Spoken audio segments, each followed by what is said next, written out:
ಸಿದ್ಧಾರೂಢರ ಚರಿತ್ರಾಮೃತದ 11ನೇ ಅಧ್ಯಾಯಕ್ಕೆ ತಮಗೆಲ್ಲರಿಗೂ ಸ್ವಾಗತ. ಇಂದಿನ ಅಧ್ಯಾಯದಲ್ಲಿ ಬಾಲಸಿದ್ಧರು ಆನೆಗೊಂದಿಗೆ ಬಂದು ದೇವಾಲಯದ ಅರ್ಚಕನಿಗೆ ತತ್ವ ಬೋಧಿಸಿ ಆನೆಗೊಂದಿಯ ರಾಜನೊಂದಿಗೆ ಚಿಂತಾಮಣಿ ಆಶ್ರಮಕ್ಕೆ ಬಂದಿದ್ದನ್ನ ನಾವು ನೋಡಿದ್ವಿ. ಇವತ್ತಿನ ಅಧ್ಯಾಯದಲ್ಲಿ ಬಹಳ ಒಂದು ಅದ್ಭುತವಾದಂತಹ ಘಟನೆ ನಡೆಯುತ್ತದೆ. ಚಿಂತಾಮಣಿ ಆಶ್ರಮದಲ್ಲಿ ಭಾರತದ ಬೇರೆ ಬೇರೆ ವಿಭಾಗಗಳಿಂದ ಬಂದಂತ 6 ಪ್ರಮುಖ ಮತಗಳ ವಿದ್ವಾಂಸರು ಅವರೆಲ್ಲರೂ ಒಂದು ಕಡೆ ಸೇರಿದ್ರು. ಪ್ರತಿಯೊಬ್ಬ ಪಂಡಿತನಿಗೂ ತನ್ನ ಜ್ಞಾನದ ಬಗ್ಗೆ ವಿಪರೀತ ಅಹಂಕಾರವಿತ್ತು, ಗರ್ವವಿತ್ತು.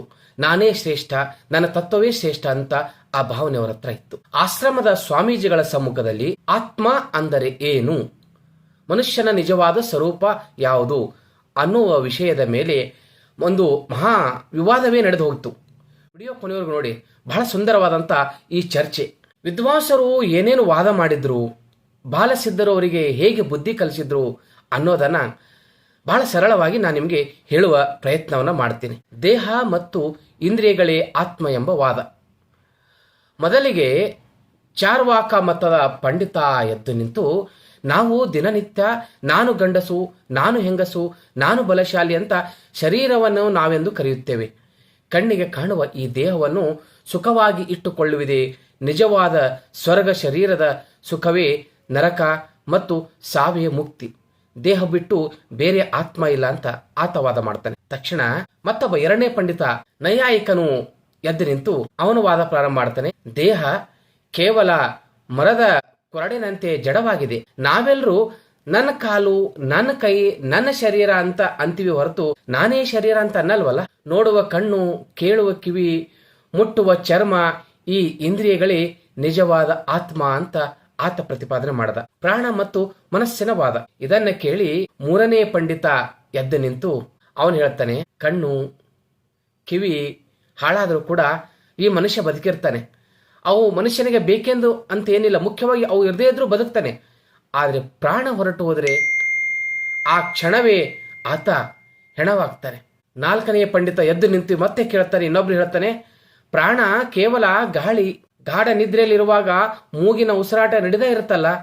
ಆದರೂ ಯಾರಾದರೂ ಮೂಗುತಿ ಕದ್ರೆ ಆ ಉಸಿರಿಗೆ ತಿಳಿಯುವುದಿಲ್ಲ. ಹಾಗಾಗಿ ಇಷ್ಟ ಕಷ್ಟಗಳನ್ನ ನಿರ್ಧರಿಸುವಂತ ಇಂದ್ರಿಯಗಳಿಗೆ ಒಡೆಯನಾದಂತ ನಮ್ಮ ಈ ಮನಸ್ಸಿದೆಯಲ್ಲ, ಈ ಮನಸ್ಸೇ ನಿಜವಾದ ಆತ್ಮ ಅಂತ ಆತ ಹೇಳ್ತಾನೆ. ಬುದ್ಧಿ ಮತ್ತು ಶೂನ್ಯವಾದ.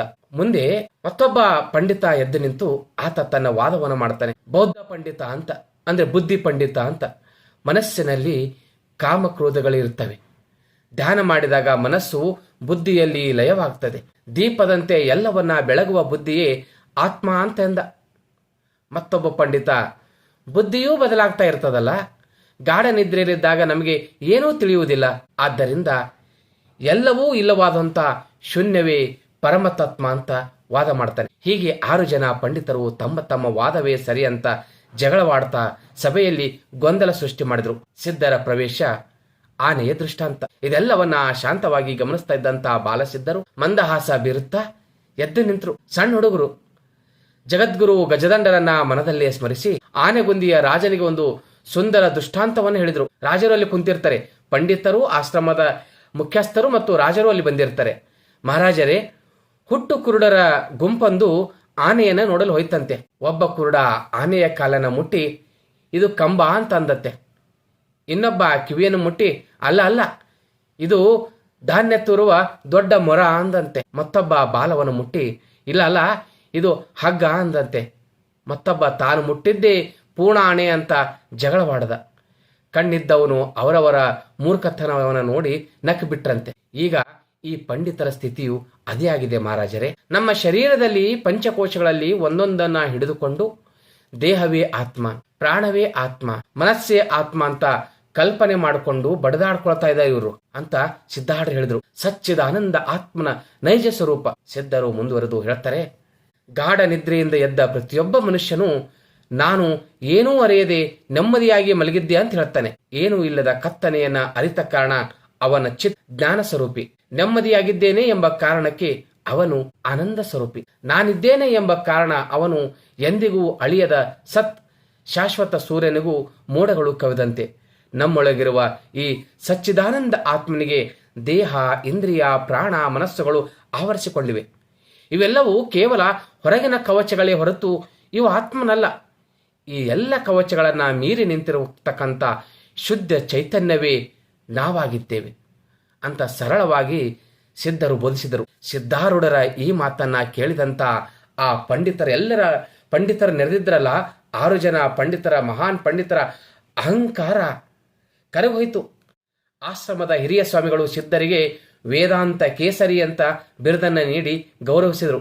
ರಾಜನಿಗೆ ಜ್ಞಾನೋಪದೇಶ ಮತ್ತು ಬೆಲ್ಲದ ದೃಷ್ಟಾಂತ. ಕೇಳಿ ಮತ್ತೊಂದು ಸುಂದರವಾದಂಥ ದೃಶ್ಯ.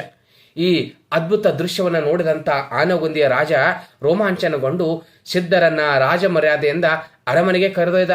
ಸಿಂಹಾಸನದ ಮೇಲೆ ಕೂಡಿಸಿ ಪೂಜೆ ಮಾಡಿದ. ರತ್ನ ಖಚಿತವಾದಂಥ ಸಿಂಹಾಸನ.